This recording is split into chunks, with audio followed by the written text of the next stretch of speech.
বিজেপিতে ভাঙন। কার্শিয়াংয়ের বিধায়ক বিষ্ণুপ্রসাদ শর্মা যোগ দিলেন তৃণমূলে, যা ভোটের আগে পদ্ম শিবিরের কাছে ধাক্কা বলেই অনেকের মত। মানতে নারাজ বিজেপি।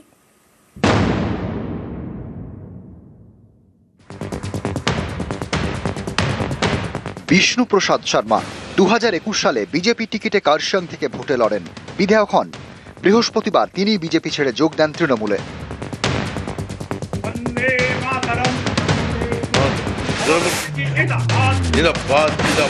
আমাকে এইখানে ধর্মের রাজনীতি করতে হচ্ছে, তার জন্য স্লোগান দিতে হচ্ছে।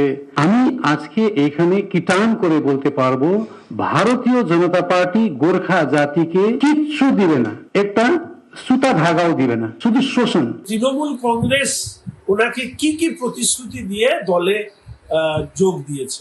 2026 লোকসভা নির্বাচনে তৃণমূল এবং বিষ্ণুবাবু একই সাথে দুজন ঢুকবে। বিষ্ণুবাবুর যাওয়াতে রাজনৈতিকভাবে ভারতীয় জনতা পার্টি পতিত দুরস্থান, বরঞ্চ পরবর্তীকালে তৃণমূল কংগ্রেস কতখানি প্রশ্নের মুখে পড়বে সেটা সময় আপনাদেরকে বুঝিয়ে দেবে। ভোটের মুখে বিজেপিতে ভাঙন। অনেকের মতে এটা উত্তরবঙ্গে পদ্ম শিবিরে অস্বস্তি বাড়াবে, কারণ উত্তরবঙ্গে 19-এর তুলনায় অনেকটাই শক্তি হারিয়েছে তারা। উত্তরবঙ্গে বিধানসভা আসন 54। 2019 সালে লোকসভা ভোটে 37 আসনে এগিয়েছিল বিজেপি। 2021 সালে সংখ্যাটা কমে যায়, সেবার 30টি আসনে যেতে বিজেপি। 24-এ এর থেকে মাত্র 2টি আসন বাড়ায়, 32 আসনে এগিয়েছিল বিজেপি। পর্যবেক্ষকদের মতে এই পরিস্থিতিতে কার্শিয়াংয়ের বিজেপি বিধায়কের তৃণমূলে যোগ দেওয়া গেরুয়া শিবিরের কাছে অস্বস্তির, যদিও তাদের নেতারা প্রকাশ্যে গুরুত্ব দিতে নারাজ।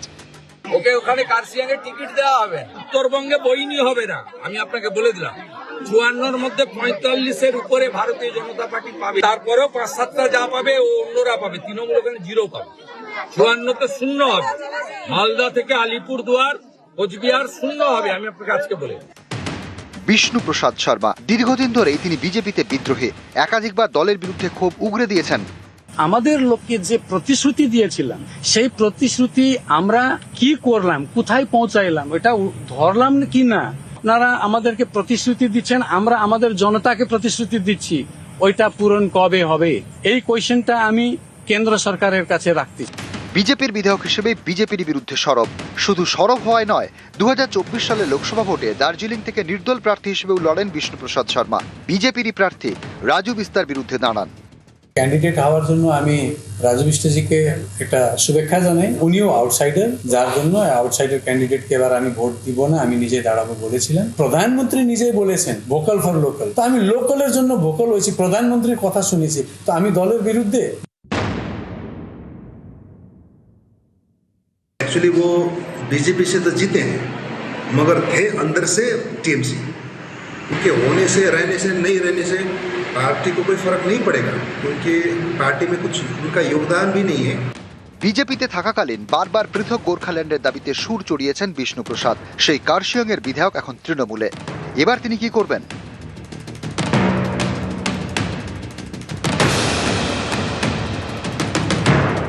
আমি 1 বছর গোর্খা জনমুক্তি মোর্চাতে ছিলাম, তখনও আমার এই দাবি ছিল। কেন? গোর্খা জনমুক্তি মোর্চা তখন বিজেপির সঙ্গে ছিল, বিজেপির দাবি ছিল। আমাদেরকে স্বপ্ন দেখাইছে, ওই স্বপ্নের উপরে বিজেপির যে ম্যানিফেস্টো, আমি ম্যানিফেস্টোর উপরে বলেছি কালকে আমি রাজনীতি করব, তৃণমূল কংগ্রেস যে ম্যানিফেস্টো বের করবে সেই ম্যানিফেস্টোর উপরে আমি রাজনীতি করব। ওটা তো বিজেপির সাবজেক্ট ছিল। তো নিউজ 18 বাংলা।